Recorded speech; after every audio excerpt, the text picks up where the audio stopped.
And welcome back, everybody, to another episode of Bubba and the BatFlip, episode 75, your relief pitcher review. We're like 2 weeks away from the season starting, so it's the last positional thing we're going to do. We'll get that covered for you, some battles, some ADP debates, and a lot of awesome listener questions to get you ready for this big weekend of draft action. You can find me on Twitter at BDentric, and my co-host, as always, on Twitter at BatFlipCrazy. Well, is he wearing the Padres hat to mourn Austin Nola or not? I can't figure it out. But Toby, how are we doing? Oh, man, I'm a fortunate man. I have 0 shares of Austin Nola right now this year. I guess it pays to pay up at catcher, Bubba. That's what I'm learning. No, You've had I'm just kidding. You've had some fun this week between the catchers, like you're standing your ground, and then Vlad Guerrero's going nuts right now. So your mentions are probably like half your mentions have to be like ha ha ha, and it's spring training. Yeah, it's interesting. Like even with Vlad, so this is where my bias, like my confirmation bias or whatever. I don't know if it's confirmation bias, whatever my bias is, seeps in, right? So Vlad has this great game, 4 for 4, whatever, 3 RBI, and so I'm like, oh, I got to check out this box score and see what was really going on. And then it's like, oh, it was against Aaron Nola. Well, whatever. But then like I look at the Baseball Savant box score. One of his hits. He didn't hit any homers. One of his hits was a single that had an expected batting average of 140. And one of his doubles had a launch angle of 2 degrees. So it was on the ground, hit hard, right? But still, it's like, all right, so there's nothing to see here. I mean, he hit a couple balls hard, great job, wonderful, congratulations. I mean, I know I'm digging it pretty deep here with the Vlad Jr. stuff. I mean, and it is what it is, right? Like, I'm not a fan of his. I've articulated my reasons for why that is. And he could blow up and he could be good. But if I were to abandon my moral and ethical compass and go against what I truly believe, then who would I be? Just be another fantasy analyst. No, I'm just kidding. Recency bias. I mean, like, why even be on here if like every single thing I see is like, this guy is not there yet, which doesn't mean he won't get there, And that's the thing is, if I'm wrong, I'll be the first one to say I was absolutely wrong. I missed out on Vlad. I'm really sorry. And then the second thing I'll say is it really doesn't matter because where you're drafting Vlad, I mean, he's not going to win you a league because of what he does. Famous last words. When you draft him in the 3rd round, like I think people are going to draft him, or in the 4th round. And so I'll just hang back. I'll just like relax back and wait and watch all those really good hitters like Jose Abreu fall deeper and deeper into drafts. Just grab them and you'll be like, well, Vlad went 285 with 25 home runs and 85 runs and 90 RBI. And then I'll be like, well, Jose Abreu, who I took it around later because you were pushing up all those guys, is, he did that and more because he's on a better offensive team. Because the Blue Jays are a little overrated again this year. Oh, I'm talking bad about the baby Blue Jays now, man. I think my internet's going out. I'm just kidding. I love the baby Blue Jays. I love the baby Blue Jays. I just think, I expect some steps back from Teoscar this year. I know you don't. Big time. No, I do. I have Gurriel being better than Teoscar. Teoscar, we saw his ceiling last year. Like he's still going to be good, but we saw his ceiling. Don't draft for that. Otherwise, you're already losing. So totally, yeah. But who knows? We may have seen them great. I think George Springer's going to be great there. I think that's a tremendous. That's going to help a ton. Simeon's going to help a ton. Simeon's great. They made really good additions. Really good additions to the lineup. I love those additions. Yeah. So the biggest question is, can Rowdy Tellez play enough? That's what I want to see. I know. I mean, they should. They should. They really should. Very skilled. I'm tempted. Even this spring, like all the StatCast games he's in, his exit velocities and everything is just ridiculous. Yeah, it's just good. Yes, Cubby, no, you're here for the Whittegren propaganda, and you came to the right place. Thank you. You did. You did. I just want to come out and say, obviously, if you're listening to this, you guys listen to enough shows. When I see people now touting Whittegren as the guy, and they think they're the first ones to do it, I'm gonna start pulling back episodes because I've been Team Whittegren from the get-go. Like it was never an option. So I'm just gonna throw that one out there. But yeah, we're just Team non-Karinchak. Yes, non-Karinchak, exactly. Non-Karin, I don't know. You were thinking of something. I was gonna try to do something there, but I couldn't quite make it work. But I mean, I think, and the thing about it too is, it's okay. Yeah. You can like Wicker and you can draft him. You can draft him ahead of us. That's fine. Yep. This is the game that we play, right? Yep. Exactly. We play chess while you play checkers. No, I'm just kidding. But one more thing before we get into the relief pitcher. So I started a new OC qualifier today, and it's a 2-hour clock. And it started up this evening because it finally filled. And I had the number 1 pick, so I took Soto because that's my guy. Like, that's who I'm planting my flag with, and you can make arguments for many of them, but that's not the point of this topic right here. So the 15th pick overall, the 3rd pick of round 2. Remind you, this is not an overall. This is you win your league, you win an OC for next year. Top 3 guys get money basically. The 3rd place gets $50, gets their money back, and then 100, and then you get a ticket. 15th pick overall, Adalberto Mondesi. Wow. I can't stomach that. In an overall, I can see your discussion. In a non-overall, not at 15. Like I like him still, but not at 15. Like that's a steep price for me. It is a steep price. I mean, the one thing that I would say is first place is all you care about, right? Yeah. So maybe that person goes into it and they're like, "You want to know something? I'm going to shoot my shot right here." Yeah. Like if I'm going to put it on Mondesi, and if Mondesi is good this year, then my team's going to be really good. And if he's not, then I'll finish, in the back of the pack and whatever. And at the same time, he probably wasn't making it back to 33. So he's probably thinking about that going, okay, because honestly, if he would have been there at the turn, maybe I would have debated it. Yeah. So it could have been something that maybe that's part of it too. What we've said before is if you're at the end, you got to go get your guys. Maybe that's his way of getting his guy. I don't know. But It surprised me. It's the highest I've seen him go in a draft I've been a part of. God, don't remind me. I'm drafting from the 2 spot in my first main on Saturday. Yeah, from the 3 spot. Sorry, so not like super end, but you'll get one. You'll get one of your guys aren't going to get. You'll get one of your guys back, at least. So. Yeah, I thought about that when you posted it because even when I saw my KDS draw and I got first, in years past, you're over the moon about that. I literally was like, shit, like because I already know my 2nd and 3rd round picks are going to be. I'm going to be putting in work to get what I want type thing. So.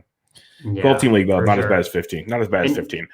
So and I just want to say I apologize if I look to the side a little bit during this podcast. I'd mentioned this to Bubba, but I'm sweating a DFS, tournament. It's not looking good, so I'll probably stop looking over there. But I had a really stellar start to my I don't know what it's slate or whatever today. Slate. Yeah. I had like 240 points with LeBron and Kuzma left. And LeBron and Kuzma, especially Kuzma, isn't doing anything. So, oh well. Yeah, we'll see. Long ways to go. Basketball's goofy like that, but I know. Let's talk relief. Let's talk relief pitcher review. And I just kind of made a little bit of groupings here. Some debates. We've kind of talked about them a ton, and most of them it's kind of is what it is at this point in the draft. But if anybody's keeping track at home, we're using online NFBC ADP from March 1st. Today is March 16th. So it gives us 43 drafts. I probably could have shrunk it down a little more if I really wanted to, but I figured 2 weeks was decent. But that just shows you drafts are flying right now. But the first 5 closers, relief pitchers, I should say, off the board. Liam Hendriks at pick 55, Josh Hader at pick 60, Aroldis Chapman at 65.5. You have Edwin Diaz at 70, and Raisel Iglesias about 79. So from 55 to 79, you have 5 closers off the board. I kind of kept them together because for me personally, you can be different, obviously. This is kind of like the tier. If I'm trying to get a big guy, I want one of these 5. Otherwise, it's a different ball game. So how do you view these 5 if you're going into a draft, and like how aggressive would you be towards them type thing? Yeah, I mean, I'll put aside my own personal biases against drafting relievers this high in drafts. Real quick, I'll be honest, putting the outline together, I know Toby's strategy, so I'm sitting there going, okay, how can I do this where we cover all the bases, but don't just go, nope, we're just talking about the last 12 guys. Totally. And I have a lot of thoughts, too. I have a lot of thoughts about a lot of the situations. But, no, I mean, I think Liam Hendriks for me is top. He's got to be the best guy. He's just been lights out the last 2 years, really. I mean, whatever you call last year and the year before that. I mean, just incredible from a skills perspective there. And he goes into a great situation, not only with the team, but I think also with just the context in terms of the division he's playing in and the opportunity he'll have for saves. So I just think he, for me, is kind of head and shoulders above everybody. Hader, I have a little bit of issue with Hader just because the Brewers, the way they've utilized him is just a little bizarre. I mean, like last year, they had such weird utilization of him, and saves are so key, but he's been dominant too, so I understand it. He has gotten a little bit worse, I think, with each progressive year. There are some home run issues, concerns there. I don't think he's pitched great this spring, which isn't necessarily something to hold against him, but you'd obviously prefer that he looked good in spring so far. So again, not a guy that I'm really that interested in where he's going, and I think the value that he provides. Chapman, I think, would probably be my number 2, just because he's been so solid. He's never really been bad. He's always been elite. The innings are lower, but the saves are still there, and that's really what you're buying when you draft a guy this high. Is you want those saves. You want those 30 saves. There's 30 plus saves, because in for instance, like a main event, 80th percentile is 73 saves. So if you get your 130 save guy, you can piece together 43 saves from other players. And so I think that that's really important to factor into the equation. So I really like Chapman, and obviously the skills. The velo was down last year, but I'm not as concerned because the skills were, again, they actually took a jump forward last year. I think he started using his splitter a little bit more, if my memory is serving me correctly, and just, I think, better. Diaz, obviously a wild card, but the skills are off the charts again. I mean, all the guys we're talking about are like, their swinging strike rates are somewhere like between 17 and 22% or something like that. Just absolutely bonkers, skill wise. The contact that he gives up is always a concern. The inconsistency is a concern. Again, when you're spending a pick, a top probably 60 pick when all is said and done, when we get into the big drafts later this month, that inconsistency worries me. Right. The fact that in the past when he struggled, the Mets haven't given him, that long of a leash, concerns me a little bit. So I think of this group, Hader and Diaz are kind of my avoids, recognizing that the ceiling is absolutely massive for both of them.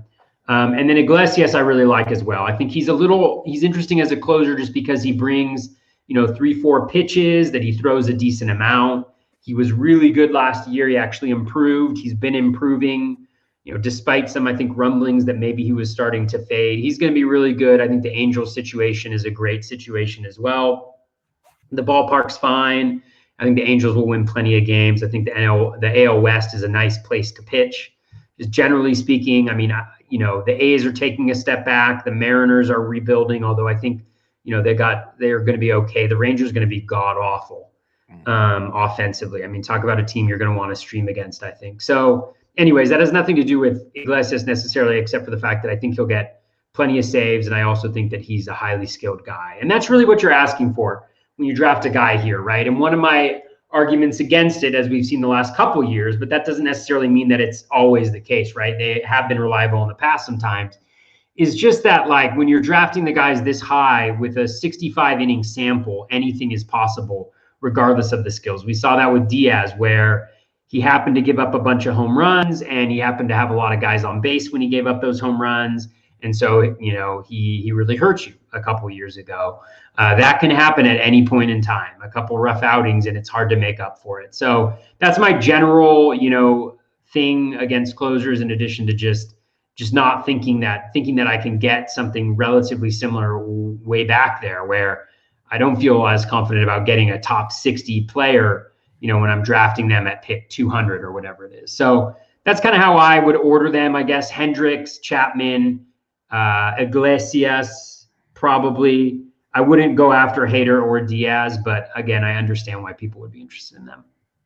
Yeah, I'm with you on Hendricks. Hendricks is my number 1 as well. And he's been great the last 2 years, like you mentioned, going to a better environment potentially for more saves with the White Sox than in Oakland, if you just think about the division as a whole and how good that White Sox team should be this year. So I'm a huge Hendricks fan in that scenario at number 1. I'm glad to see NFBC, the ADPs have shifted, because it was for a long time their Hader was still number 1, but that's slowly moving along here. I have Hader at number 2, but I'm pretty much not drafting him anywhere. I have him number 2 because if he is the closer, he's probably better than Hendricks. But I have concerns about, how the Brewers use him, because they could use him in high leverage spots. They need more Devin Williams saves because they have the luxury of having 2 great back-end bullpen guys. Not saying the Hader's not going to get a handful of saves. He's going to probably get 20, 25 saves if he closes the whole year, maybe more. but there's still that question to be had there. And if you're taking an early pick on him, I want the guy like a Hendricks locked into that job. So Hader's good, really good. He can also be traded. So that's something to keep in mind as well. Probably traded to be a closer, but could be traded. So there's a couple slight concerns with Hader. If I have to grasp at straws, that's where I'm grasping. Chapman, I have at number 3 with me on my list as well.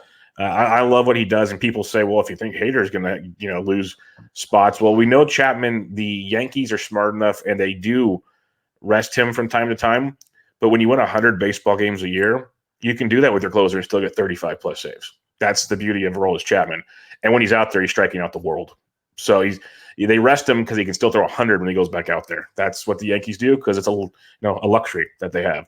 So, yeah, Chapman, very big fan of it. You said Diaz is my number 6 personally on my list, so I'd have him 5 on this list. He's good. He's a wild card. You hit it on the head. That's a good way to phrase him because we've seen him be really good. We've seen the blow-ups. And the Mets have a lot of backups in case things go wrong there. And Rojas, the manager, has already kind of been wishy-washy about Diaz whenever he's asked about that situation. He's calling him the closer, but not with a lot of confidence, it sounds like. So just keep that in mind. And Iglesias I have in a lot of places. I am a huge Rysel fan. He doesn't get the love he deserves, and he had one bad year in Cincinnati with an ERA over 4. He had 4 of the years with an ERA under 3. He strikes out the world. He has the 4 pitches like you mentioned. He's a very, very good reliever, and he's one of those closers that can give you more than 1 inning. So if you're in an innings pitched league, if you're just looking for more stats to rack up, Iglesias can help you with that. So he's a very, very good closer that I have ranked number 4 on my list. Be 3, I guess, on this list technically. Excuse me. Bless you. Thank you. And so I'm a big Rysel fan, and basically, like Toby was hinting at, if you're looking for the overall 75 saves or whatever, that's why I try to get one of these guys if I can, and usually it's Rysel. I just kind of have we've had questions in the past, like when do you jump to get a player? Well, I have these 4 or 5 guys on my list. Like Rosenthal's my 5, so I have those 5 guys, and as they start to get drafted, and it's coming back to my turn, I'm going to take one of them more often than not. Not every time, but more often than not, I'm going to take one of them, and then know, okay, I can wait until the Kimbrels or someone else down the list we'll talk about later to kind of give me my number 2, and then I can punt later. That's my strategy. Everyone's different. That kind of helps me sleep at night when I do this. So Hendricks, Chapman, Iglesias, Hader, Diaz for me, but definitely a bunch of really good closers, and that's obviously why they are ranked where they are ranked. All right, the next grouping we have here, I skipped James Karinchak because we'll get to him later. Don't you worry about that. Ryan Presley. Chuck, he's chucking it up. Whatever. Ryan Presley at pick 93 and Trevor Rosenthal at 97. Honestly, I thought Rosenthal would move faster. I don't know if it was the groin injury that concerned people. He's going to be throwing again here. He already threw off flat ground. He's supposed to be in a game the next day or two. Get some game action, so he looks to be okay. But you got Presley with Houston. Looked really good when he had the chance. You got Rosenthal moving to Oakland. How do you look at these two, Toby? Yeah, I mean, I think they're both solid options for sure. With Presley, he's always been good, right, as a reliever ever since he's developed that curveball. Very good pitcher, should do very well with the Astros. I mean, that's one of the primo spots because I think they're going to be a really good team, generally speaking.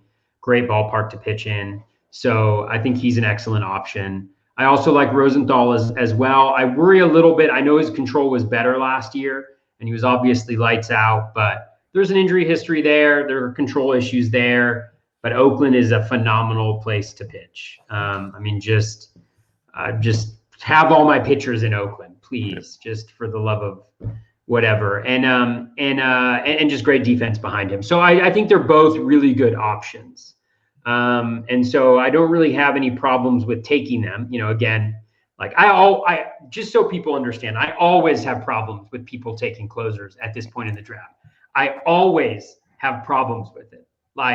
So with all that being said, these are guys that I think are good options for where they're going. He hasn't thrown yet in spring training, but it seems like it's a minor issue. The key is that he's going to be the closer. They've got no reason not to put him in that place. That's what they paid him for. And he's going to be really good if he pitches, probably, unless he walks a lot of people and just gets injured. Yep, it's very, very possible. Risks you take. Risk you take, most definitely. Yeah, Presley, the guy's really, really good. K rate over 30% for 3 straight years now. The ratios last year 3.43, but like 2.5 and below the previous 2 years. Doesn't walk a ton. He had a little bit, like last year, he had a little more walk issue. I think it's helped lead to his ERA situation, but almost a 50% ground ball guy year after year. Just a really, really good reliever. So he's definitely in play. The Astros will be very good.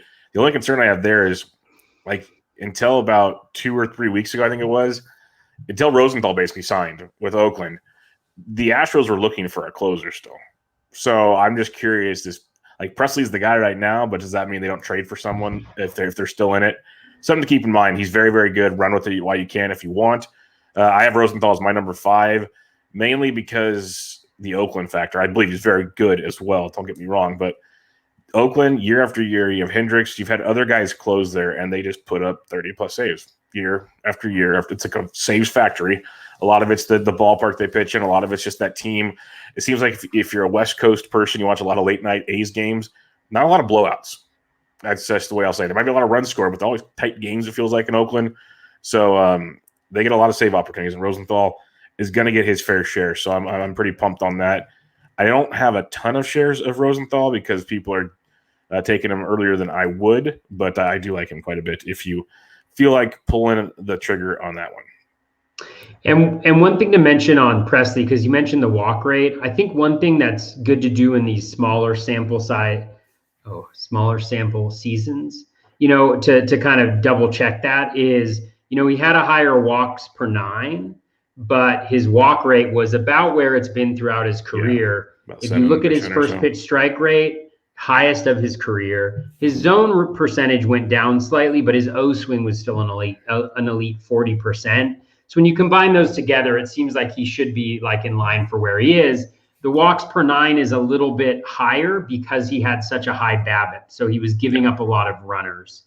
And so just something like, I think that's important for people. Like that's a good check to put in place. Like when you see a guy's walk rate has increased, is just to check the underlying numbers in that small sample size to make sure that, that it appears to be an earned increase, so not like a comment on what you were saying, but just something that I was kind of running through that in my head. That's like a check that I do just to make sure that it makes sense. And even early season, that's a really good thing to do, just to make sure that, guys, what is skill and what is just a small sample or bad luck that's happening to a guy.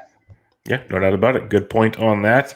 The next one we have is a 3-pack. We have Brad Hand at pick 103. We have Kenley Jansen at 105 and Kirby Yates at 118. He's a little bit farther back, but I figure he's been actually on the move up here of late. So he's not quite where they are. Kirby's on the move. Kirby is on the move. Like the old, was it Kirby Dreamland, the pink ghost? That's a whole other thing. I don't know. But I don't know. But yeah, Brad Hand, Jansen, Yates. How do you look at these 3? Well, we all know that Brad Hand sucks, right? I mean, I'm just kidding. I mean, for Brad Hand, he's funny because he kind of falls in this category for me of diminishing skills, but he's never been bad. Yep. You know what I'm saying? Like, even though his velo continues to fall down, and even though like everything is like, how is this guy still good? He still manages to be good. And so maybe that's the special sauce. Maybe it's the Alex Colomé sauce, Maybe it's the Brandon Kinsler sauce. Maybe it's the sauce that just allows somebody to keep a good ERA, a good whip, and just get saves. So that's kind of how I feel about Brad Hand. If he falls, he's actually somebody that I don't mind going after because I think the Nats are going to win plenty of games. I think he'll have a long leash in that closer role, and that's kind of what I'm looking for. So I don't think he'll fall here because I think closers are going to push up. But if he falls into it's probably a lie. But if he falls into like the 120, 130 range, instead of like higher up, maybe I'd consider going after him. Jansen, I think, is really, really interesting because I think the Dodgers have no reason to take him out of the closer role. I mean, what's the purpose, right? He's got the big contract. He's pitched really well in the regular season. We saw that in the postseason, they're not afraid to go away from them. They're going to be really good unless he's just absolutely god awful. Then you don't worry about it. But last year he was actually very good in the regular season. Just from like a skills perspective, I'm pulling it up right here. So just give my computer a second. Better strikeout rate than 2019. Totally. 32.4% K rate. Yep. 8.8% walk rate, but, it doesn't really look like it should have been that high, honestly. But still, 24% K minus walk rate, 15% swinging strike rate. The guy is really good. And he had a great whip. He had a low ERA. He had a bunch of Ks. He had a bunch of saves. What do you want from the guy? And he's always leads the league in terms of like his StatCast metrics given up from a quality of contact perspective. So why not get Kenley? Just load up on Kenley in this situation. What did you say his ADP was? It's ADP of 105. 105. See, I probably won't take him, but if I was considering taking a closer in this area, Kenley Jansen for me would be a great pick because I just think I think he's going to be fine. Think about him versus a Kirby Yates coming off of a season missed by injury in his arm. He's older. He's had one dominant season, I think, right? He had one. Yeah, he had one dominant one really, season. really good season. Yeah. His velo's slightly down this spring. He's on a 1-year contract. It's not for that much money. They've got a bunch of good arms in that bullpen with Romano and Dolis, and for me, I'm not really interested in Yates. I don't see the huge difference between Yates, where he's at right here, versus some of the guys going a little bit later. It's just, yes, he's got the opportunity, so it's fine. But I just think, there's other guys that I'd rather go to. Yeah, I like it. You preached Kenley Jansen. I'm glad someone else is agreeing because there seems like there's a lot of negativity on Kenley Jansen these days. And I don't get it. I think there's, they're remembering the playoffs, which is rough. I get it. Nick Solak just hit a grand slam, by the way. Just throwing that out. Opposite Nick field. Solak's ADP just jumped 45 spots. He's going in the top 100 now, folks. Better jump on that. But career year coming up. Man, he's position like Vlad flexibility. Guerrero Jr. Just move him up, ladies and gentlemen. Jesus. 4 RBIs for Nick Solak today. He was batting against some guy who's not even pitching in the majors. No, Wandy Peralta. He'll be in the bullpen. What? You're going to count it as a home run if it was hit against Wandy Peralta? I thought you took away at least 2 bases on home run. Doesn't that count as a double in MLB? In San Francisco, it would have been a double because there's no way it goes opposite field out there. So yeah. Oh man. But all right, Bubba, it's check time. It's check time here. Kuzma scored 8 points in the final 2 minutes of the quarter, giving me hope, pumping me full of hope.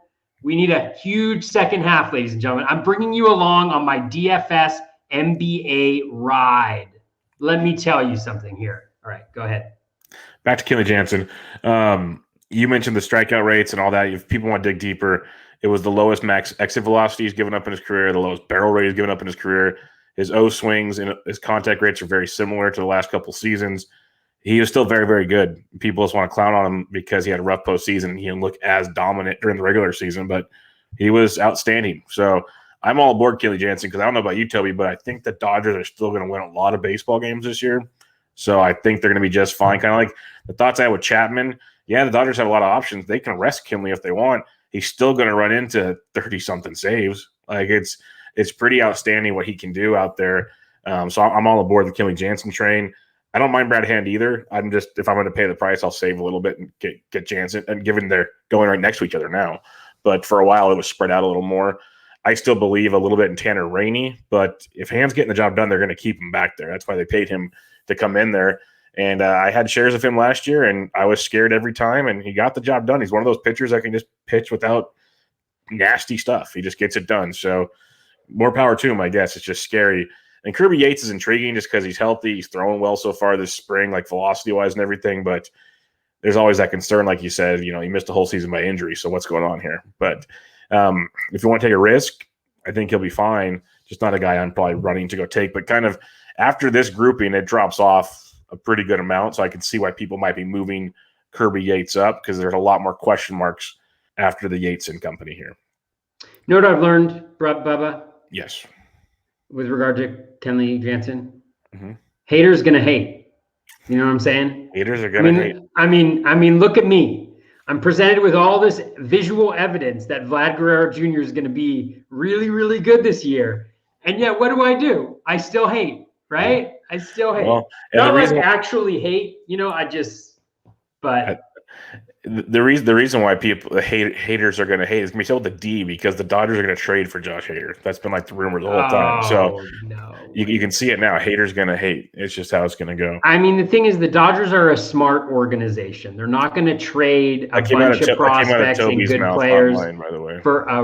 It came out of whose mouth? Toby's mouth, not mine, by the way. I'm just going to throw that out there. The Dodgers comment you just made. About being a smart organization. I mean, they're not going to trade a bunch of prospects for a relief pitcher, right? No, they're not. That they could just trade for David Bednar, on the Pirates, and you're essentially getting Josh Hader Jr. That's funny. So, hey, anyways. You never know. What they'll do is they'll trade for Hader and like Christian Yelich. Yeah, that's what they'll do because they're the Dodgers. Yeah, we'll take on the contracts. Then you can have 4 of our prospects after that. That's fine. Kudos to them though for spending. They're spending a lot too. So yeah, good for them. They better win, or otherwise it's pretty embarrassing. Winner's gonna win. No, they won once. They lost more than that. So, Alex Coleman, pick 157. Rafael Montero at 164. Now, I know you've already mentioned Coleman as he's a guy that just gets it done, but he doesn't have the greatest stuff kind of comment, which a lot of people say. And I usually ride his coattails all the time. A little different story this year. And then you have Rafael Montero, who everyone's in love with because it's his job. But we got to remember, it's Rafael Montero. And B, if he's any good, Seattle will trade him. So keep that in mind. So what are you doing with these two guys? Because I don't have shares of either one of them right now. Speaking of haters going to hate, I mean, Alex Coleman, what does he have to do, fantasy owners, I agree, for you to embrace the man as a closer extraordinaire? He's got the special sauce. He knows how to get saves. He knows how to close out games. He's like a Mark Melancon senior. He's even better than Mark Melancon. It doesn't matter how he pitches. He just ends up getting saves. It's remarkable. And keeping the ERA low and the whip low. No, I mean, I think Coleman's fine. I don't know. I think the thing with the Twins is they're going to mish and mash.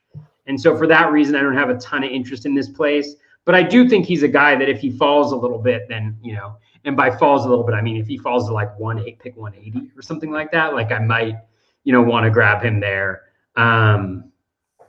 But yeah, I mean, I think he's gonna be fine. His velo, I think, is started out a little low. I think it's increased as he's thrown in spring training. I think he's pitched well in his last couple outings. Although I could be making that up, but I think he's gonna be fine. They got him to close out some games, and then I think they'll have a little bit of a mix and match. I do think one thing about the Minnesota bullpen before we forget is just I think Tyler Duffy is a guy to be really worried about. His velo is way down this spring. He's been getting absolutely destroyed. And with Hansel Robles, I think he's struggled a little bit too. But, with him in that bullpen now, with Coleman in that bullpen, with Tyler Rogers already, Taylor. Oh, Jesus. Can we get some people whose last name is Rogers? That name doesn't start like with T and have 5 letters? Yeah, or 6 letters. Tyler is in San Francisco. Tyler, Taylor, and Trevor. Like, what is this? Yes. Yep. Oh my God. Talk about something where you should hate on them for. Like, if you are giving birth right now, and your last name is Rogers, please, and you have, please just don't name your kid Tyler, Trevor. No T's. Taylor. No T's. Tim. Whatever it is, yeah, another name. But honestly, I think that I'm really worried about Duffy. I know a lot of people thought he might get some speculative saves there in that mix, but he's looked really bad. But I think Coleman's fine. Probably not a 30 save guy, but 20 saves, something like that, with 3.5 ERA and a 1.25 WHIP and strike out an inning. Which, hey, I'll take it. Mm-hmm. What about Montero? Oh, Montero. God, he's awful. Like, why are people drafting Montero where they're drafting him? I have no idea. I can't. I mean, okay, let's do a little dive in on Montero. And I think I was trashing him before, and his CSW is good and stuff like that. Which, whatever, I'll decide when I want to use CSW and when I don't want to use it as a stat. All right, people, come on. That's what Alex Fast's article said, right? Yep, exactly. Only when it's choose necessary. when you use this. So Montero, swinging strike rate, under 10%, 9.3% last year. I have a rule against drafting closers that have swinging strike rates under 10%, unless their names are Brandon Kinsler or Mark Melancon. All right. Rule number one of drafting closers. No, honestly, I mean, he had a super low BABIP last year, although he also had a low strand rate. I think he got hit real hard too. Not that I pay a ton of attention to that, but yeah, barrel rates the last 2 years of 15.2% and 13.9%. So I just don't think he's a good pitcher. And he's also had, injury concerns in a couple of the last 2 seasons. He's missed time for injury, which, shouldn't factor a bunch, but certainly factors in when you're being drafted where he's drafting. So I don't understand the love for Montero. I don't think he's very good. I would not draft him at all.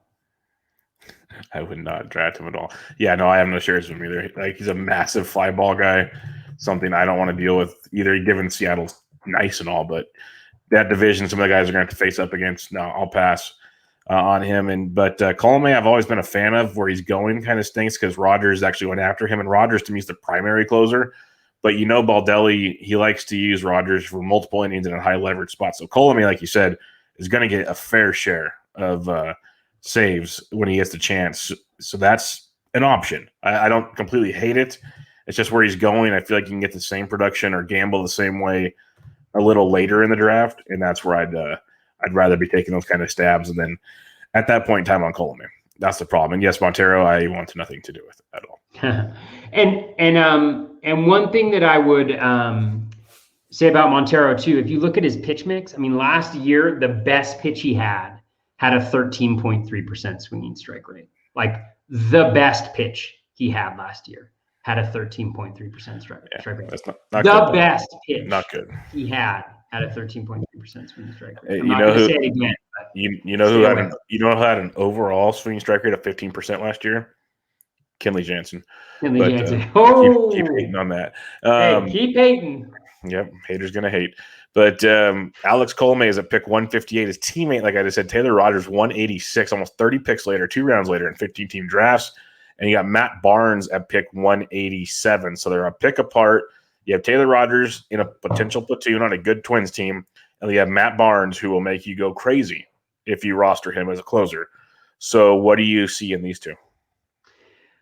Yeah, for Rogers, I'm a fade on Rogers. I mean, the thing is, anytime you have a guy who's not supposed to get the bulk of the saves and you have to draft him at this point in the draft, why are you doing that? Why are you, unless you get clearance that he's going to get the bulk of the saves, I think you can't draft him at this spot. Like, there's just too many other options. And the same goes with Barnes.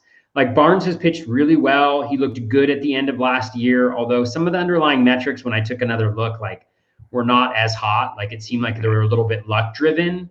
But at the same time, do we know that he's going to be the closer over Ottavino? Do we know that he's got 100% of the saves? We don't really know that. We think that. But also, Alex Cora also gave Ryan Brazier the closing job over Matt Barnes 2 years ago. And Ryan Brazier was actually pretty good at the end of last year. I haven't been looking how he's been doing in spring training. But it's just one of those things where I don't see the point of drafting a guy who may not be the closer at this point in time without that certainty.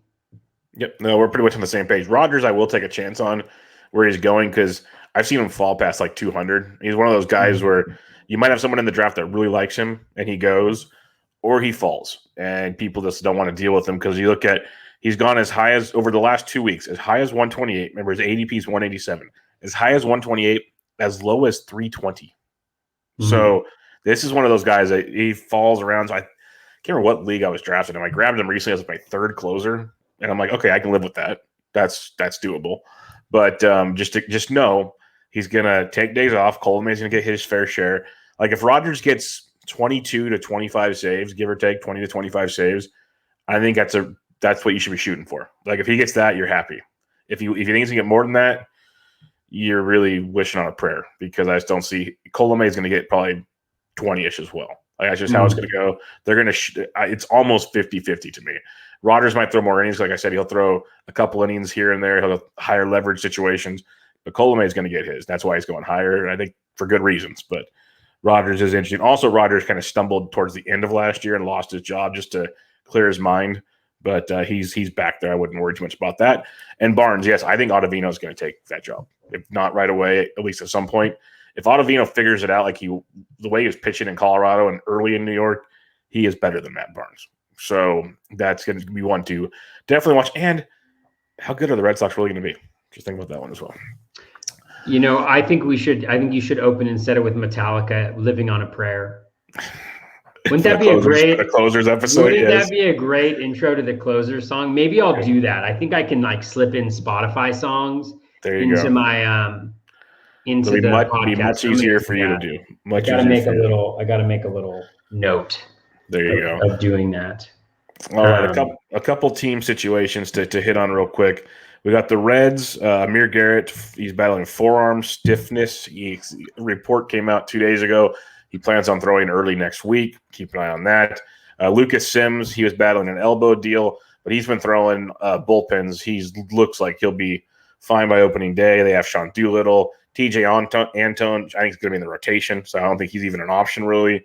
There's a lot going on there in Cincinnati. Eugenio Suarez playing shortstop, all kinds of fun stuff.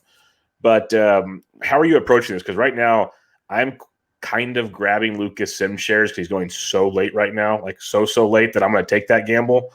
What are you doing with the situation? I think that's the way to handle it. I mean, I think the thing is there's so many really good arms they have in the bullpen. I mean, you didn't even mention Jose De Leon or Jeff Hoffman, right? And I don't know if Jeff De Leon, right, they probably don't throw him straight into the fire. I'm saving De Leon for a listener question coming up. Okay, cool. But Jeff Hoffman is a guy that I really love. Who I think, you say TJ Anton's going to go into the rotation. I actually wouldn't be surprised if Anton ended up in the bullpen and Jeff Hoffman ended up in the rotation. Just the way that they're kind of stretching them out and kind of previous histories of usage. And Anton is not efficient with his pitches. He has a pretty high walk rate, but again, absolutely great skills, Mm-hmm. But so there's just all those guys. The one guy that I wouldn't really be targeting is Sean Doolittle. I mean, I love Sean Doolittle, the person, and I love Sean Doolittle, the pitcher, but I don't think he's gone. He's just getting destroyed out there right now. And his velo was up a little bit today. It sounded like that he was sitting 94, which is really good news. But I don't trust it, right? And the Reds have got to see. They've got to see him actually be able to get some guys out and not give up home runs. I think he's given up 4 home runs already in spring training. I think he gave up 3 in 1 inning, or 2 in 1 inning a couple of days ago. So that's the one guy that I'm kind of avoiding. I love your strategy of just kind of going after Sims or going after the cheaper arms that maybe their chance of being the closer is only 10%, is only 15%, is only 25%.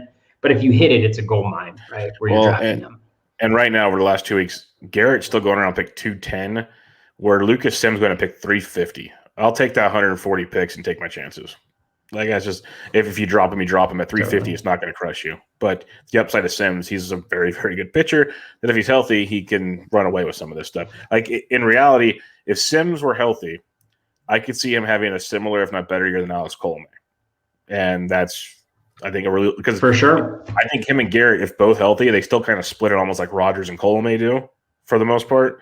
So Sims, I think people are really worried about the injury, and I get it. Elbows, you don't want to hear that. But if you've been watching the beat reporters and his rehab and stuff, I'm not as scared. And at 350, I don't care if I'll just drop him. So it's not a big deal. Totally. All right. Tampa Bay Rays. Just thought we'd talk about it because it's always the conundrum. That is the Rays. I think we said on last episode with the relievers, I think 6, if you count the playoffs, 8 different guys got saves last year, and not to mention shortened season. So that's fun. That's fun to deal with. They have Nick Anderson, who's an outstanding reliever, but he might be high leverage at times. You have Pete Fairbanks, who didn't get a save all season, but got 2 in the postseason plus 2 holds. So he was in high leverage spots and important spots. You have Diego Castillo, who was outstanding. Shane, those are the 3 main guys. But you have Shane McClanahan, who's been fierce stuff late last year, but even in the spring so far. It's crazy what they have in that bullpen. You could probably just say don't draft Rays closers, But if you are approaching a situation, how do you approach this bullpen? Don't draft Rays closers. Yeah. That's pretty much how I'm going to approach it. I mean, it's just like, yes, drafting Nick Anderson, I think he's a very good pitcher, and he's going to get some saves. I mean, he got 6 last year, so maybe he gets 10 to 15 saves, which would be terrific with the ratios and stuff like that he provides. But again, you fall into the same situation where you have small sample size. You're paying up a high draft cost for a guy who's not going to get access to the bulk of the saves. So he's not going to be your 30 save guy. And so I just don't think it works. I don't think it makes sense to draft him. Although, although I won't be critical of people for drafting him, because that means that there's one other player that I want to draft in that place that he goes. But no, he could be totally fine. I just don't think you draft him. I don't think they're going to have a closer. I think they've shown pretty clearly that that's not necessarily how they operate. So you could take a spec on like a Diego Castillo who's going very late in drafts just to see if that's who ends up being the guy, or a Fairbanks just to see if he ends up being that guy. But again, I mean, like, they were given saves to, what did you say? How many players? 14 guys or 8 guys had saves? I want to say if you combine the postseason, it was like 8 guys last year. Let's say a team gets like, 45 save opportunities in a season or something like that. I mean, you divide that by 8, that's like 5.5 saves per guy, right? So it just doesn't make sense. And they got guys coming out of nowhere, right? They have McClanahan, who looks incredibly good. They have Springs. They still have Kittredge. They have like Thompson. They have all these guys, all these arms who are phenomenal. And they have no reason not to play the leverage game and just put guys in the best spot. And that's a boon to Nick Anderson when it happens to roll around that, the best pitchers are in the 9th, best hitters are in the 9th, but it's just not worth it for me. Yeah, it's tough. Nick Anderson, I just won't draft, and it's not because he's not a good pitcher, like you said. It's just the situation's tough. He's basically a glorified Devin Williams at that point, because he'll get some saves, but he's not like guaranteed to be the guy. For me, it's like Diego Castillo's at 280, Pete Fairbanks is 350. I've been drafting Pete Fairbanks late just because I think the way they use him in the postseason, I lean that direction, but they use Castillo a ton too. It's an embarrassment of riches they have. So if you're going to take one late, maybe you run into like 12 saves from Pete Fairbanks. I don't know. It's just, you're going to do it where do I use him this week or not? And the weeks you don't use him, so he's got like 3 saves just because that's the Rays. So totally. Just have fun there. Like you mentioned, just hit that strategy. And I'm seeing people use it a lot more in drafts this year, like in TGFBI and stuff, where you're just kind of putting those high return, high ROI. I don't know if ROI is the right, but high ROI relievers that are easy drops first week of the season if they're not in that role, right? Like, it gives you roster flexibility, and then you also have the chance of hitting on some of those guys. So I fully support you in that strategy there. Let me give me 2 seconds. I'm going to pull up Jeff Erickson because he drafted his beat Jeff Erickson 2 last night. It's a 12-team online championship, and he tweeted out his whole pick deal. But I wanted to mention it because his last handful of picks here, and I commented and talked to him for a couple tweets about it. But okay, here we are. He got Chris Martin in round 24, which I don't mind that at all. No. But then round 26, Hector Neris, round 28, Pete Fairbanks, round 29, Gregory Soto. So he's like his 3 of his last 4 picks. I'm just gonna go take guys and hope that works. And I mentioned, he's like, yeah, it's that time of the year where it's weird, and if it doesn't work, I drop him early because I'm gonna use the waiver wire. So that's the idea, to see what sticks, because you never know. But there's a lot of interesting situations, like in Philadelphia. You have Archie Bradley, who they just paid money to come in there. You have Hector Neris, who was the closer last year. You have Jose Alvarado, that before Bradley was signed, I was kind of pumped about that because I liked Alvarado in Tampa, so it made the 4-headed monster in Tampa 3-headed, but now it made an issue in Philly. It's crowded. The more I think about it and the more I listen to some beat writers and stuff, I feel like it's actually Archie Bradley's job, and that makes me a-okay kind of trying to draft him, but still not happy about it. How do you approach the Philly situation with these 3 guys? Okay, rule 1B of drafting closers. All right, Archie Bradley sucks too. All right. How many years have we been drafting Archie Bradley to get us saves? And how many years has he come through? He's come through for half a season, people. Blame the Diamondbacks. Half a season. Blame the Diamondbacks. Honestly, I mean, I think it's Archie Bradley's job heading into camp. But I think if you look at how Bradley has pitched, his velo is down considerably. I think 1.5 to 2 miles per hour so far in this spring. So maybe that gets back up. But he's not really, it's this typical Archie Bradley stuff. Like, he doesn't strike guys out, like an elite closer does. And if you look at what Neris is doing, I think Neris has a higher ERA at this point in spring, but he's also striking out 2 or 3 guys every time he's out there. And I think when all is said and done, I think it's going to end up being Neris. I don't know if that will be at the beginning of the season or in the middle of the season or whatnot, but I like Neris more. That doesn't mean that you should draft Neris, because I do think that they want Archie Bradley to win the job, but he's not doing that right now. And I don't think he looks great so far. So that's kind of my general idea. I don't think Alvarado is in the save situation. I'm not sure how many lefties they have in that bullpen. But I don't think he's a closer really. Although I do think he could be nasty since he's throwing like whatever it is, 99 on average out of the bullpen. So that's kind of my general thoughts on that situation. He's looked very nasty this spring, Alvarado. That is that's why I was so mad that they wouldn't sign Bradley, because I could have confidence in him maybe taking out Neris. Again, they don't have a lot of lefties though, so that might change that. I think if you're in a saves and hold leagues, I think Alvarado's a phenomenal pick because you can get him super late or free basically. So that's a guy I would look at. But actually, look at a lot of lefties. We can talk about that later on a listener question. But Neris, I was drafting everywhere until I kept hearing things, and I don't disagree with what you were saying. Neris just has a walk problem in the past. If he can figure that out, he's definitely better than Archie Bradley. Like Archie Bradley, he's an okay ground ball guy, not last year, but throughout most of his career. Strike rate 24% last year. Walk rate below 2%, best of his career last year. The ratios have been okay. It's just like he's picked 222, and I'm thinking, okay, I can take the gamble at 222. It's a tough one. I'd rather have Neris if I knew Neris had the job, but I really think it's Archie Bradley's job right now, and he is going to have to screw up because they gave him a multi-year deal. That's the concern I have. They paid him multiple seasons to potentially be their closer. That's right. They signed Archie Bradley to a multi-year deal. I'm 99% sure it's multi-year. Let me scroll up here. Oh no, it's only a 1-year deal. I was going to say. I thought it was 2 years for some reason. I was going to say, take away that GM. No, okay, 1 year. Job. I apologize. No, that's all right. For some reason I thought it was a 2-year deal. Okay, that's not 1 year, $6 million. I think you're rid of him. Never mind. But I still think it's his job. I still do, and that scares me. I know. I don't disagree. I just think Neris is going to end up being the better reliever this year.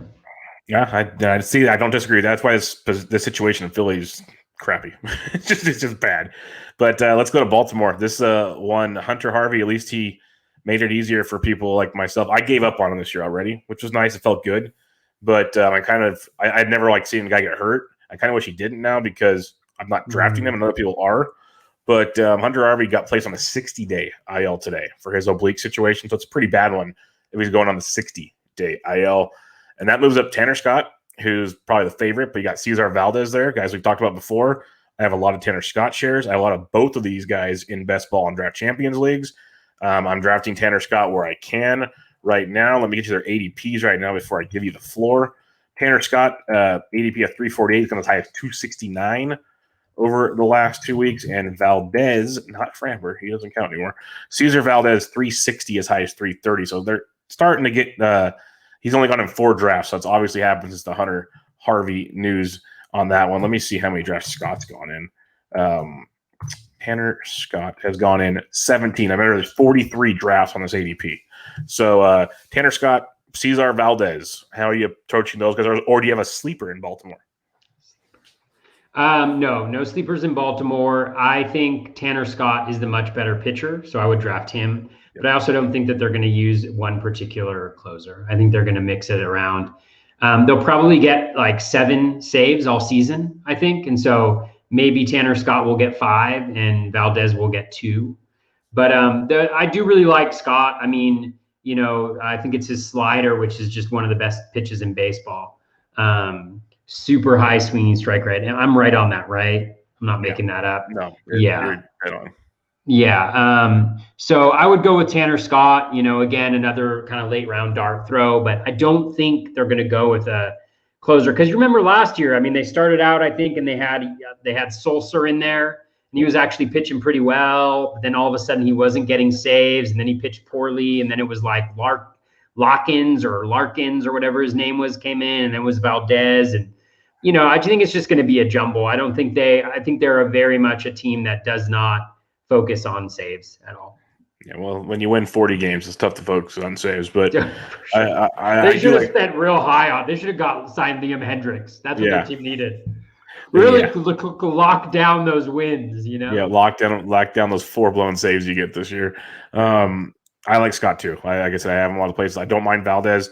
The one reason why I think Valdez can be interesting at times, besides multiple guys getting saves, like you mentioned, is, Scott does strike out a lot of guys, 27% K rate last year, over 30% the previous 2 years, but he's had a walk rate of 11.6 or higher in all 4 MLB seasons. He walks a lot of guys, so the circus can show up. And if you guys listened to the Triple Play show last week, I talked about Brian Wilson. It's stressful. It's very stressful. And every now and then you get an oops, and that stressful turns into a big blown save. So that's just something to keep in mind. Scott's, I think, the better pitcher, like you said. He's looked great this spring. He's the guy I'm drafting. But Valdez is interesting. It's one of those, if you can stash a guy, stash him. Even if you don't draft him, like if you're trying to figure out who to pick up in Fab in the early weeks and you got no one else, go get him for $1. Just put him on your roster just in case something happens. You have to drop him again, drop him. Doesn't cost you a lot, but he's going to get his at some point this season. It will happen, but Scott's the guy I want as well. All right, the last team I had down here, there's probably many other nasty situations, but I want to talk about a good baseball team. We talked about the Orioles, the Phillies, the Reds. Let's talk about San Diego. San Diego Padres, you have Drew Pomeranz, who Greg Jewett on his closer sheet still has as a closer, which is up for debate to many. You have Emilio Pagan, you have Mark Melanson, and you have Keona Kella, all 4 guys with previous saves situations, basically, saves experience. I want Drew Pomeranz to be the closer, but part of me says Mark Melanson's going to be the closer because they signed him. They had no reason to sign him otherwise. They could have signed some other reliever just to be a reliever. This is a very, very nasty situation that I'm having a very tough time drafting them. So I'm pretty much avoiding it, even though I know they're going to win a ton of baseball games. So what's your thoughts on San Diego? I say draft the last guys. I mean, that's my thoughts on the situation generally. I mean, with ADP for you. With Pomeranz, remember last year at the start of the season, they didn't have him as the closer. I think he's the best reliever in that pen, but I don't think they. And again, like where I'm soft on, where I don't pay a lot of attention to is like beat writer stuff on closer situations. So I may have blind spots here, but with Pomeranz, when he started out last year, he was not the closer, and he got kind of pegged as the closer by default. And he, I think that he's a high leverage guy for them. He's the best reliever. He can get out righties, he can get out lefties. He's dominant. I think they want him to be in that position because they're a good team and they want to have him in the highest leveraged situations.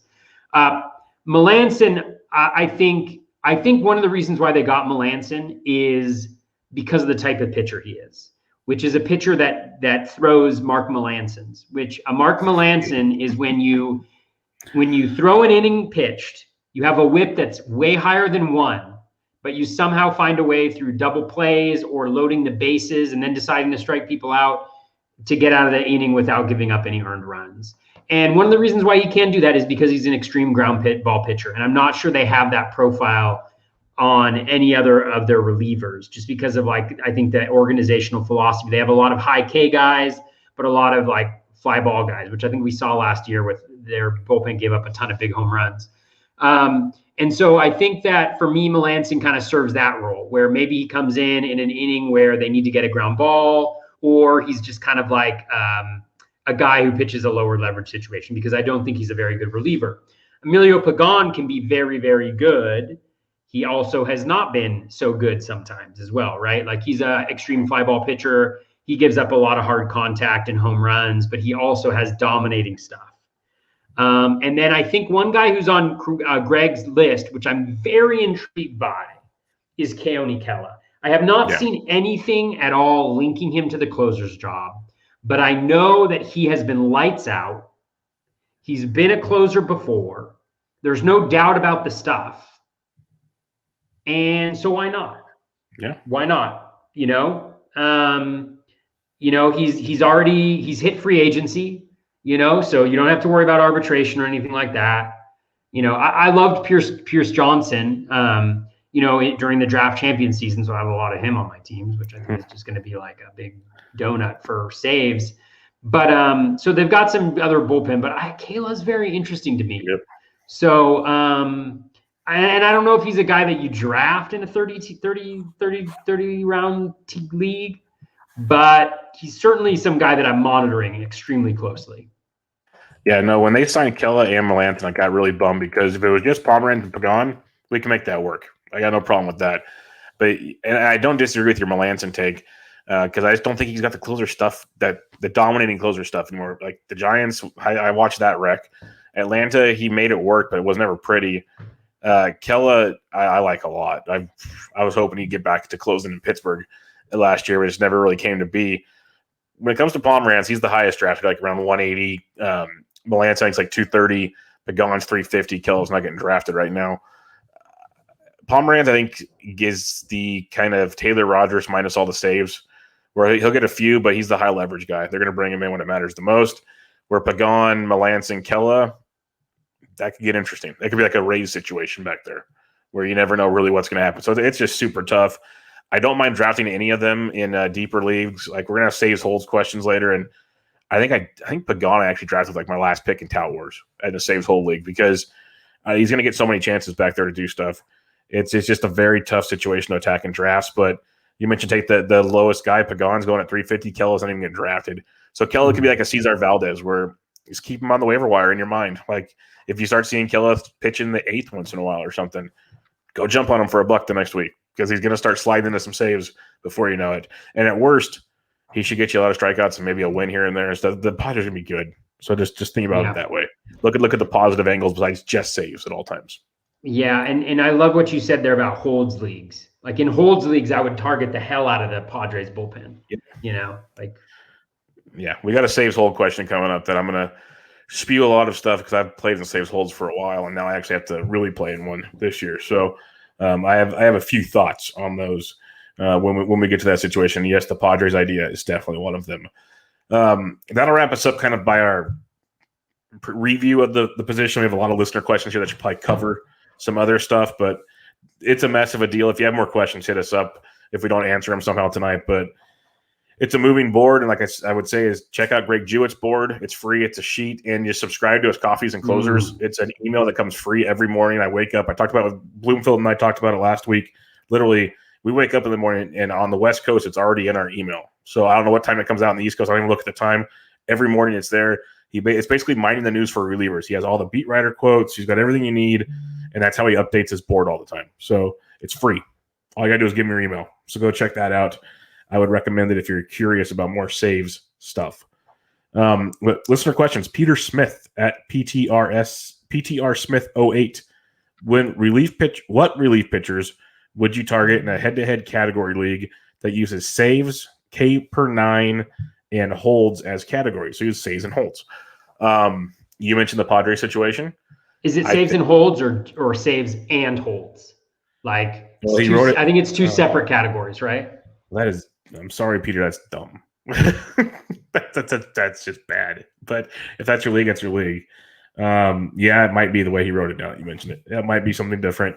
And if that's the case, I don't even want to answer it right now because I feel like saying something. I would in that instance, what I would do is target like the Padres bullpen, where you don't necessarily know where the saves or the holds are going to come from, but they're of equal value, and there are really good relievers there. So those are the types of bullpens that I would want to go after. The A's is another example of a really good bullpen where you have Rosenthal, but then you also have Diekman, you have Trevino, you have Weems, you have who's the guy that I'm forgetting? JB something or other. Wendelken. So that's what I would do in that particular situation. And also with a team like that, right, is like with saves and holds, let's say you grab 3, right? Let's say you grab Pagan, Kayla, and Pomerantz. then you have the possibility of getting 2 holds and a save in a single win for them, right? If they win 5 games that week or something, you're rolling. Totally. And I would target mostly holds guys, but just think of saves and holds as totally. It's head-to-head though, so you need saves and holds. What I'm going to suggest. I hate myself. Well, this is where that's why I got frustrated. But now when you started talking, I started thinking more. Also, the Rays are a great team to target in holds formats because you just don't care anymore. So go get Pete Fairbanks last. Like when I drafted Tout, which just saves and holds combined, like my last 5 picks were all 7th and 8th inning pitchers for holds. Like I drafted Liam Hendricks early. That was the only reliever I drafted early. Or no, it was Glacius. That was it. I didn't draft another reliever until the end of the draft. But for head-to-head, since you're not worried about the overall roto points system, you can punt a category and be okay. So I wouldn't even waste time on saves because you either need to go all in on saves or all in on holds because you don't have enough depth on your starting roster, I'd assume, to do both. So just get a bunch of holds guys late. A lot of 7th, 8th inning guys. Maybe you'll get a save here and there. That's fine. But in head-to-heads, you can punt a category. I just punt saves, load up on more starting pitchers and bats early on, and with late picks, just get all your relievers. That'd be my 2 cents. Just focus on holds. Focus on holds and just punt saves. That'd be my 2 cents. I think that's a great strategy, Bubba. Just a quick update, Bubba. Quick update. How we doing? I have 295 points heading into the 4th quarter with LeBron and Kuzma. I need to get, I think, 355, 356 to win the tournament. It's very challenging. Not going to happen. Yeah, I was about to say, I don't know about that. Hey, I'm a dreamer. I'm a believer. I'm pulling for you. I'm a believer, but I'll take a top 10 finish here. That would be nice. Good luck. The good thing is I do have the potential for, actually it's 351. I do have the potential for a LeBron double-double and triple-double bonus. Yep. So all he needs is 1 rebound and 3 assists this quarter. So LeBron, I'm looking at you. That'll happen. I've never asked for anything from you before, LeBron, or Kurt Kuzma for that matter. But I'm asking for something now. I was gonna say now. I just tweeted at LeBron and Kuzma, and I said, "Hey boys, I need 56 points from you in the 4th quarter combined, DraftKings points, not total points. All right, guys." So if you guys could just do a bunch of passing back and forth to each other and hitting threes every single time, that would be awesome. Maybe a couple missed shots for a board for LeBron. I'll be really happy. Yeah, I'm not going to burst your bubble with any theories or anything. I hope you get it, but I am going to say something. It's funny watching Toby play NBA DFS because he's a baseball mind, and he has called Kyle Kuzma Kurt Kuzma. So that shows you everything. Did I call him Kurt? Yes. I don't even know what his first name is. It starts with K. It says K. Kuzma right there. Right? I love it. But all right, back to the listener questions here. Our buddy from Triple Play Fantasy, David Mendelson, asks, thoughts on Will Smith? I feel like he gets no love, but I feel he's a closer going underneath a lot of radars. Will Smith in Atlanta. I personally been drafting Chris Martin, where he's been going later in drafts. How are you attacking Will Smith? Yeah, I'm in the same boat. I don't have any Will Smith. I think he's a really good reliever. I think he'll be very good. I think he'll get some saves. I think Chris Martin will also get some saves. And just because of the cost differential, I'd rather go with Chris Martin. And I'd rather at that spot in the draft target somebody who has access to what I think is going to be all the saves. It could be that Will Smith gets all the saves, right? But I don't necessarily think that's going to be the case. But he could be a huge boon if he does. So why not? Yeah, Will Smith at 172, Chris Martin at 302. Yeah, I'll take my chances. Yeah. It's kind of you guys should be sensing a theme by now. If there's any questions, like not an obvious 70-30 split or something, take the value.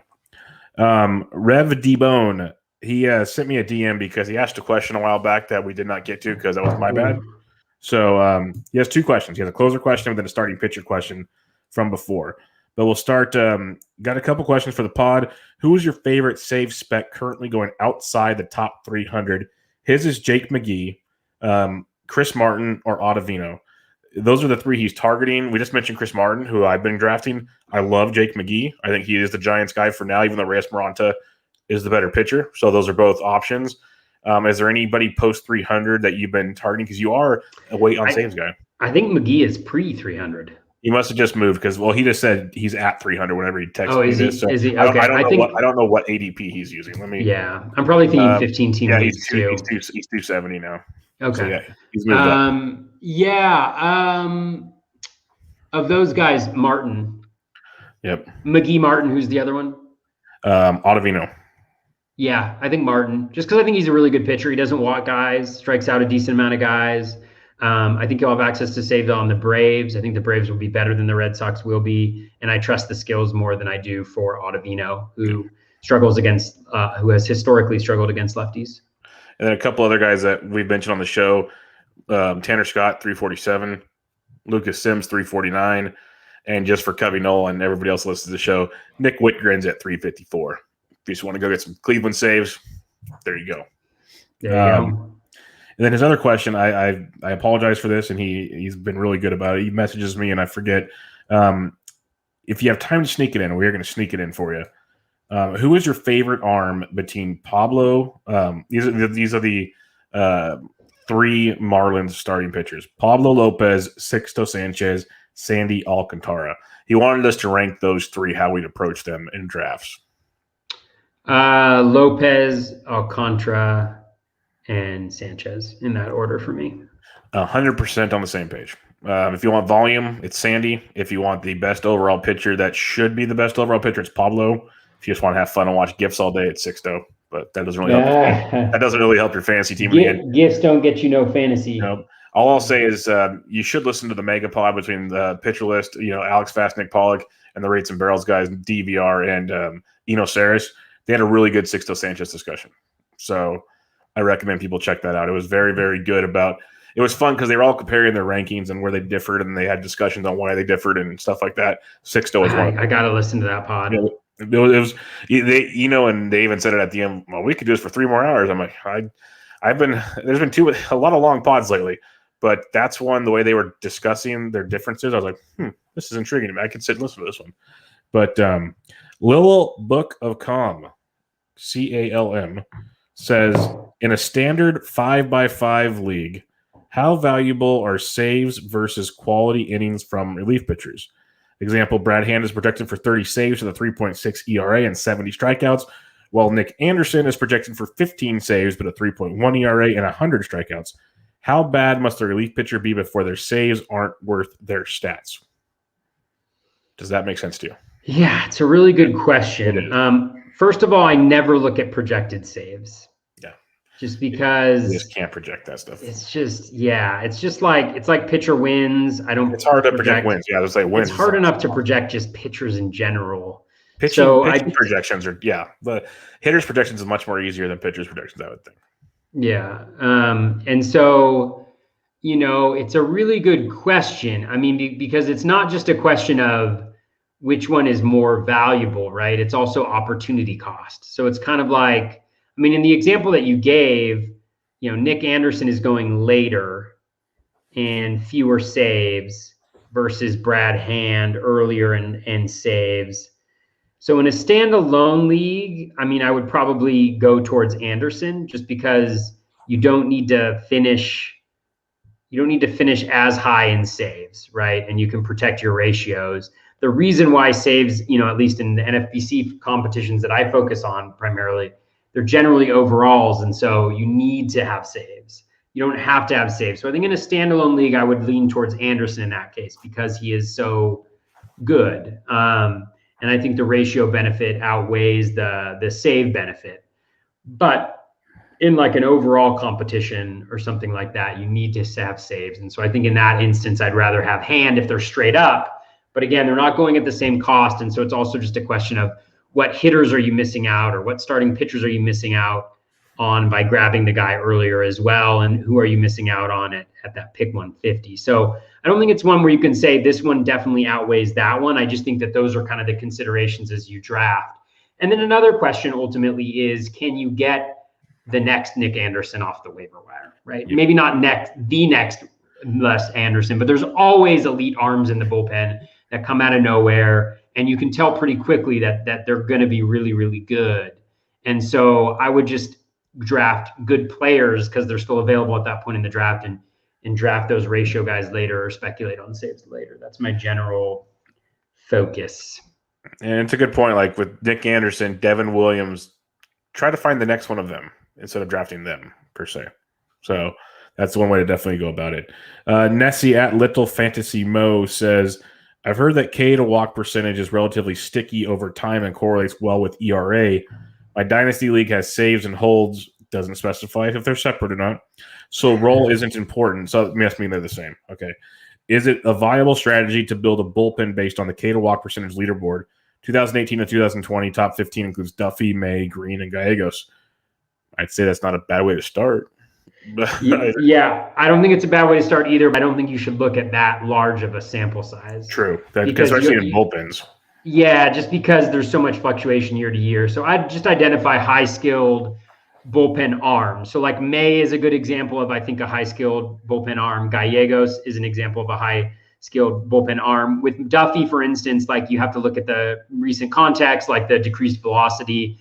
I have a lot of concerns about what he's going to do bullpen-wise. And so that would be an example of a guy where I wouldn't want to get him right now because of what's happening just recently. And I know it's just spring training. But I'm going based on the velocity, right? He's under 90, I think, averaging under 90, which just makes all of his pitches worse because he's got that really good slider, I think it is. So that's kind of how I would approach that from my perspective.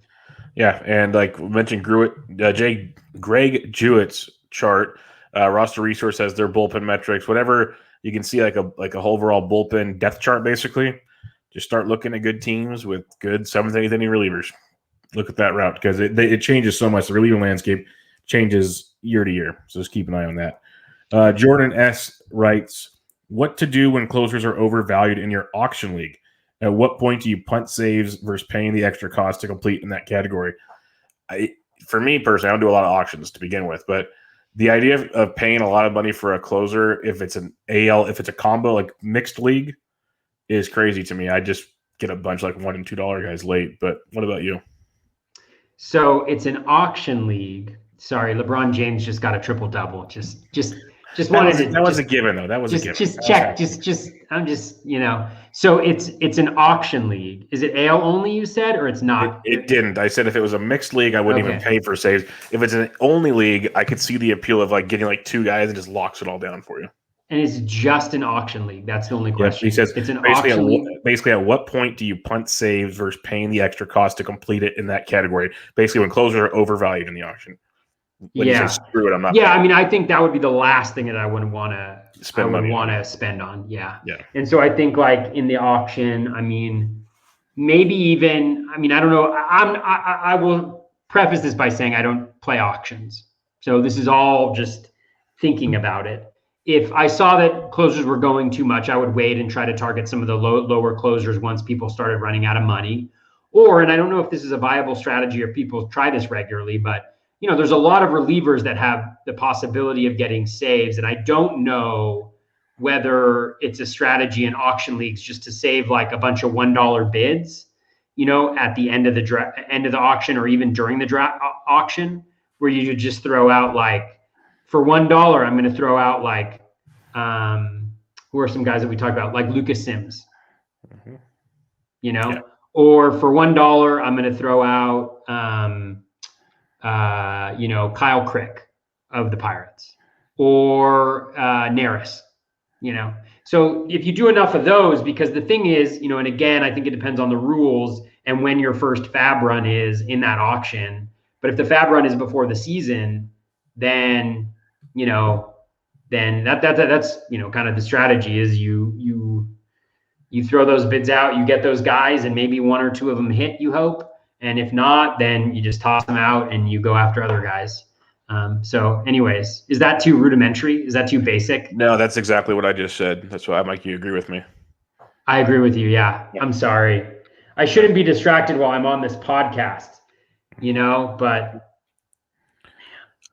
Zaddy Guerrero Jr. asks, was going to ask the same thing, when to punt saves, but more viable in AL NL only leagues. So AL NL only, I think we agree. I'd pay for saves, but all right, would you punt in an AL NL only as well?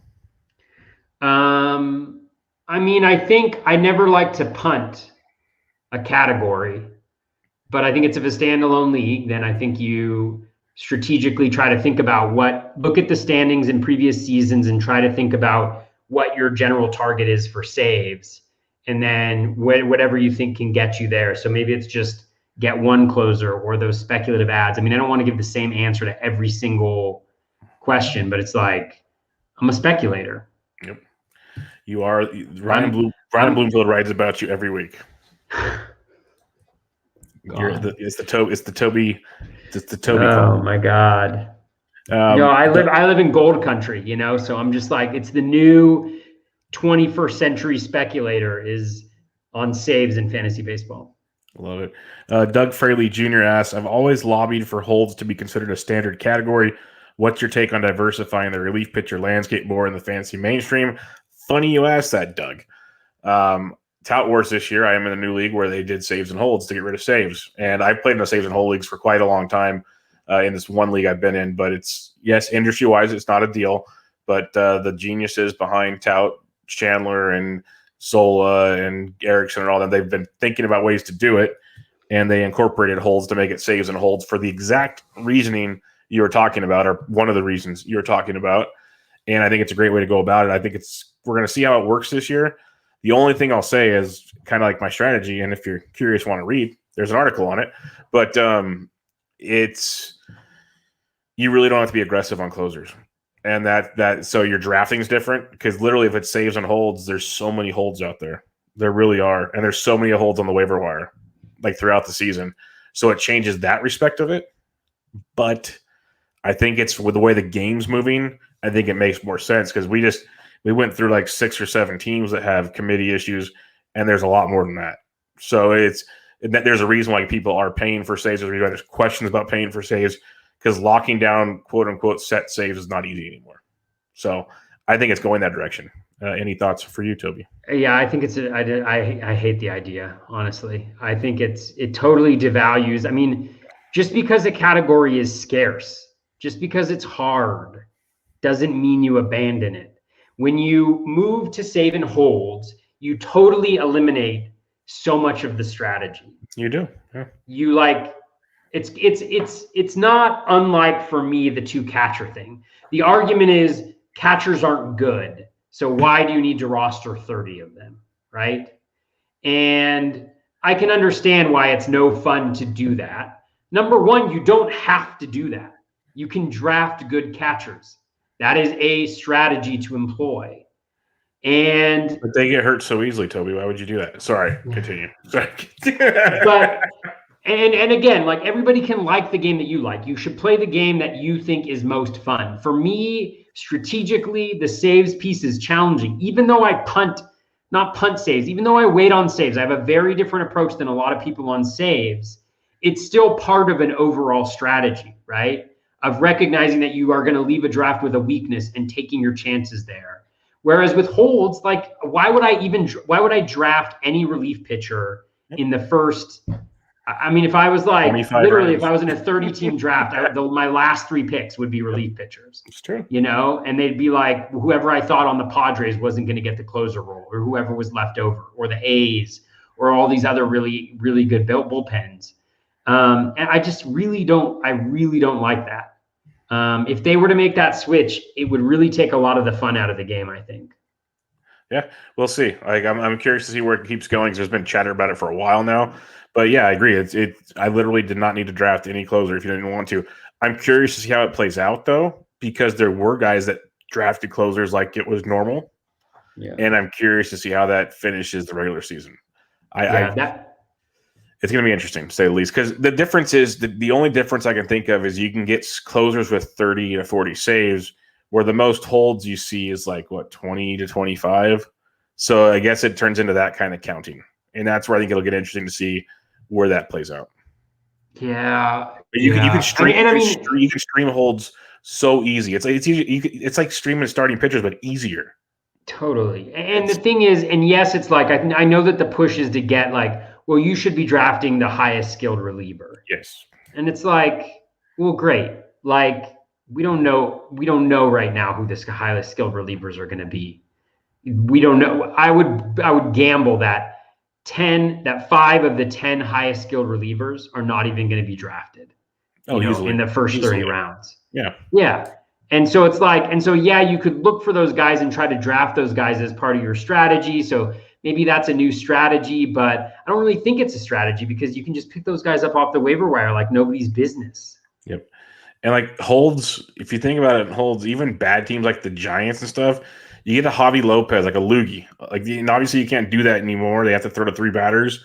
But you used to be able to get like a lefty guy, is coming in for 1 or 2 batters. He might get you a strikeout, low ratios, and get you a hold, like 3 or 4 holds a week, because that's all you do. Had no outcome on the game pretty much whatsoever, but it's a hold. So it's a finicky category. I get both sides of the argument. I'm curious to see how it plays out, because I thought more people would just say screw it like I did and just wait till the end. And a lot of guys did it business as usual. So I'm very curious to see if you do need those closers to win saves and holds. I don't think you do, but I'm curious. So that'll be fun to see. Cody Mack, our buddy Kopeck, and there's no soccer involved here. My league uses net saves, which really makes it hard to carry non-closers. Is the definition of a save antiquated? Why can saves be blown in the 6th inning when the percentage of saves awarded to relievers coming in that early is so very low? Also, how do I convince my league to change? Yeah, that's a tough one because it's such a strong disincentive to have a guys that aren't in the closer role in that particular instance. So, I guess it partially does its job in some ways, but and blown saves are like, if your closer comes in with the bases loaded and they're in the 9th inning and they give up a sacrifice fly, they've blown the save, but the other guy gets the loss, but it's like you get the blown save. So I don't know. Stop messing around with these convoluted formats things. Yeah. I know I don't want to come off as like a, like conservative traditionalist when it comes to it. But I think the reason why these categories have stuck for as long as they have is because they're multifaceted from a strategic perspective, which is not to say that the other ones aren't, but I think the argument now is the value or the save, or I guess the situation of a save, so much different than it was even 5 years ago. Yeah. So it's a weird situation. I know. I'm no fun on these ones.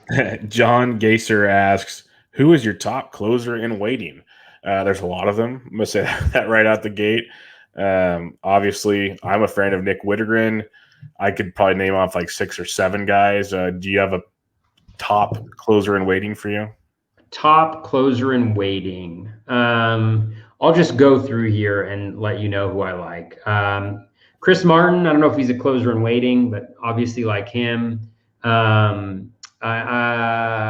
Let's see. Closer in waiting. I don't think Richard Rodriguez is going to have the job with the Pirates. I feel like they've said that he's not going to have the job. So I guess Kyle Crick maybe, or David Bednar, who I think is really good. Rule 5 pick. He's been lights out this spring. So those are 2 guys. That's the NL, kind of closers of interest thing. You mentioned Wittgren. Like, I love Wittgren. He's a guy that I would really like. Yeah, I don't know if there's closers in waiting, really. I don't necessarily love the closers in waiting. I like a lot of the closers that are going late. Yeah. I guess if I had to name any other ones, like Scott Barlow with Kansas City, because eventually Greg Holland's going to be gone at some point in time. He's either going to lose the job or he's going to get traded. I have a lot of Greg Holland too, but let's be realistic. He's either getting traded or he's losing the job at some point. He's not going to be there. Well, according to the spring training record of the Royals, they're going to win the division. So there's no reason they'll have to trade him. Seattle, Kendall Graven, I keep an eye on as much as that pains me to see. He's actually good out of the bullpen last year, and Montero's Montero. We talked about that already. So that's someone to keep an eye on. I know you're a Jose Leclerc guy. I am not. So it was Joely Rodriguez for me. Ian Kennedy is on the radar now, which is terrifying, but he's there also. But yeah, there's not a lot of great ones. Nick Wittgren's my favorite one, but It's nasty. It's nasty to say the least. Our last listener question, Rakesh Patel at Unicorn 500 asks, would love to hear some of your favorite sparps or bulk inning relievers. Funny you mentioned that, Rakesh. Ooh, you got this one because you know me, I'm bad at this. I've been trying to write every day just to kind of keep my mind fresh, and it helps me kind of do things. So I write a little blurb here and there, and I did some long relievers because everyone's talking about Freddie Peralta, and I think he's awesome. He's a very, very good one, but he might actually make the rotation now. So he's not a long reliever anymore. But when I was in love with him, he was a long reliever. So I think he's really, really good. I've been growing more fond of Michael Kopeck because they basically said they want him for 70 to 100 innings, kind of in a long reliever role. So I think he's very, very intriguing. If you can get him in short 2 to 3 inning spurts where he can still throw 99 to 100 plus, he's going to get a lot of strikeouts for you. So I think he's very, very intriguing. You mentioned Jose De Leon earlier. I think he is an awesome spark if he does not make the rotation because he will be their long man in Cincinnati. He's looked outstanding this spring. He's always had the prospect pedigree. He just can't stay healthy. He'd be one I'd have circled. For the Tampa Bay Rays, the king of sparks, Josh Fleming, is an outstanding one. He had 5 wins in a shortened season. He's basically their new Ryan Yarbrough. So I think Fleming is one I'd circle in a big, big way because he's basically undrafted or very late in drafts. So those are some that I look at now. There's few on all the teams that have chances, but those are some that I have circled at the moment. Yeah, I think those are all good ones. I assume. Did you mention Freddie Peralta? Yes, that was the first name I mentioned. Yeah. Okay. There was a lot of great examples there. That was the one that jumped to my mind. But I'm not good at knowing the relief pitcher eligible guys. And just to keep you guys updated, I'm not getting anywhere close to it here. So yeah, I wasn't gonna say it, but I know LeBron's 40% owned, give or take. So there's a lot of guys in front of you that probably have him. I know it's Kyle Kuzma. Kyle, yes, well done. Kyle Kuzma's fault. He gave me a little icicle. That's the worst. Snowflake. Yep. Little snowflake on me. When you get the snowflake, it's over. So LeBron was great. He has the flames. He has the flames. He's got the flames. I love the flames. Kuzma's got the snowflake. Yeah. Yep, I feel you. But that wraps up relief pitchers preview. Final thoughts on one of the favorite positions in all fantasy. Yeah, I mean, I think, I like to wait on getting closers, which I know isn't everybody's cup of tea. But, saves are going to be really challenging to get this year. But at the same time, we also said that last year, and people managed to do it. And I think it's really something you got to grind and feel comfortable with. And that's one of the reasons why I feel I feel comfortable about grinding and trying to get guys off the waiver wire. I've had decent success with that in the past.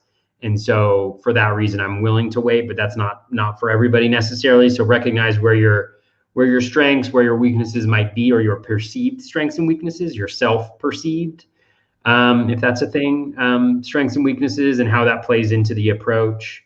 But I think it should be really fun. I mean, I love watching bullpens and watching guys who come out of nowhere to have a lot of success. So best of luck to all of you. I know this is the last preview review, I think, that we're doing before the season hits here. So best of luck with all of your fantasy drafts. I hope both the previews from long ago and now the preview reviews have been really helpful to folks.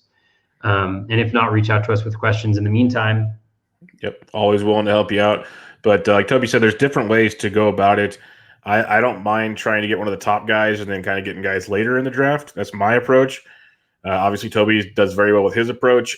The only approach I don't really condone, or at least I don't like, is getting 2 of them really early. I think that really, you're passing up on some serious value at that point in time.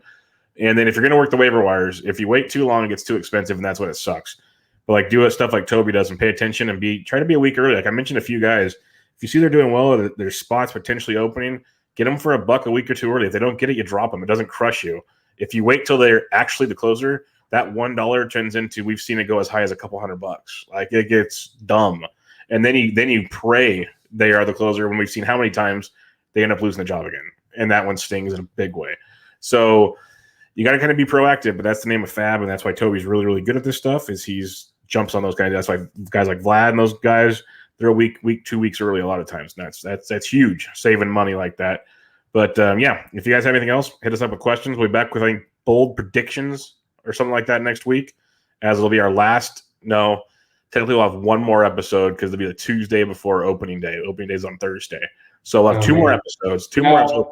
If you have more listener questions, like the big draft weekends are this weekend or next weekend. So keep the questions coming, and we'll see what's up. Is it the 30th or the 31st? The season starts on the 1st, April 1st, Thursday the 1st. Is a Thursday. Okay, so yeah, I'll be able to do it because I have a draft on the 31st, night of the 31st, and the night of the 29th. So like squeezed in between. So we'll squeeze in between him. He won't be tired or anything, guys. He'll be good. He'll be good. He'll be tilting one draft. I won't be totally fried. Yeah. Yeah, I have drafts on the day of the 27th, the night of the 28th, the night of the 29th, and the night of the 31st. Yeah, I'm with you. Mine are loading up in a big way. I'm happy and not at the same time. Yeah. It's like I love doing it, but I'm ready to just start the season. Let's do this. For sure. But the last thing I'll mention is I'm watching the Giants game as we do this, and Reyes Maranta came on to pitch in the 6th, and I'm a big guy. That boy's healthy right now, like not in a good way. Healthy, like Pablo Sandoval's small about him. So really? That's why now if you look at Greg pitching wise, he did okay. Like he did good. But you look at Greg Jewett's list, he's in red right now. Next to it, conditioning, it says. Now I know why. That boy big. Yeah. So we're going to have to watch that because he should be the closer. But if he's coming in looking like that, I don't think Kapler's going to want to be too kind to that. But all right, everybody, that'll wrap us up. You can find Toby on Twitter at BatFlipCrazy. I am at BDentric. Go check out both the podcasts, the BatFlip Crazy podcast and the Bench with Bubba podcast. Go rate, review them if you haven't already. All that fun stuff. But until next time, this was your relief pitcher preview review. Catch you guys later.